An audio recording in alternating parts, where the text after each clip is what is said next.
Hi friends, ఇది meal మేకర్లు, ఇది మసాలా పేస్ట్ అండి. మిల్ మేకర్లు మసాలా కర్రీ వండుతున్నాను. మసాలా పేస్ట్ ఎలా తయారంటే ఉల్లిపాయలు అండ్ టమాటా బిర్యానీ దినుసులతో కొంచెం ఆయిల్ వేసి ఫ్రై చేశాక అది చల్లారాక మిక్సీ పట్టాలి. మిక్సీ ఇలా పేస్ట్లా చేశాక పేస్ట్ తయారైపోయిందండి. ఈ పేస్ట్ని కొంచెం ఆయిల్ వేసుకొని బాగా ఫ్రై చేసుకోవాలి. ఒక 5 నిమిషాలు ఫ్రై చేసుకున్నామండి. ఇలాగా ఆయిల్ వచ్చేంత వరకు బాగా ఫ్రై చేసుకోవాలి. ఇష్టం ఉండే వాళ్ళు కొంచెం నెయ్యి వేసుకున్నా పర్వాలేదు. ఇప్పుడు కొంచెం కారం, సరిపడా కారం వేసుకోవాలి. కొంచెం పసుపు, ఇది కూడా కొంచెం పసుపు సరిపడా వేసుకోవాలి. ఎందుకంటే ఆల్రెడీ మిల్ మేకర్లకి కొంచెం పసుపు వేసి కొంచెం ఫ్రై చేసాము ఆయిల్తో.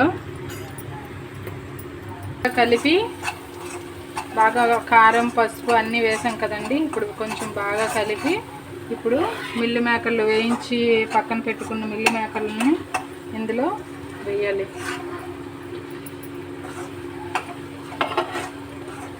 ఇప్పుడు కొంచెం ఒక 10 మినిట్స్ లేదా ఒక 5 మినిట్స్ కొంచెం ఫ్రై చేయాలి. ఇలా మసాలా అంతా దీనికి పట్టేంత వరకు ఇలా కలుపుతూ ఉండాలి. ఒక 5 మినిట్స్ అయ్యాక ఇలా మూత తీసి బాగా కలుపుకోవాలి. కలుపుకున్నాక ఇప్పుడు సాల్ట్ వేసుకోవాలి. ఇంతవరకు సాల్ట్ వేయలేదు, ఎందుకంటే మిల్ మేకర్లు సాల్ట్ని పీల్చేసుకుంటుంది, ఎక్కువ సాల్ట్ అయిపోతుంటుంది. కొంచెం చూసుకొని వేసుకోండి. సాల్ట్ వేసుకొని కొంచెం బాగా కలిపాక ఇలా కొంచెం కలిపాక కొంచెం మిక్సీ పెట్టిన జార్ వేసుకున్నాం కదండి, అందులో కొంచెం వాటర్ వేసుకొని కొంచెం వేసుకోండి. వాటర్ చూసుకొని, ఎక్కువగా వాటర్ వేసుకోకూడదు.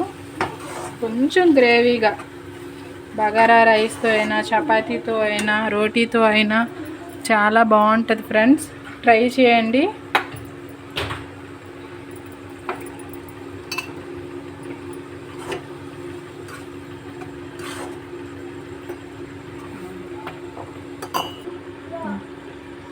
ఇలా మూత తీసి చూసాక 5 మినిట్స్ ఆగాక ఇలా ఉడుకుతునేటప్పుడు ఒక 5 మినిట్స్ ఉడికితే చాలు.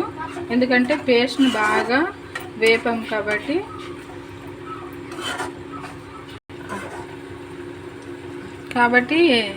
ఇక ఒక 5 నిమిషాలు ఉంచేసి ఆపేయాలండి.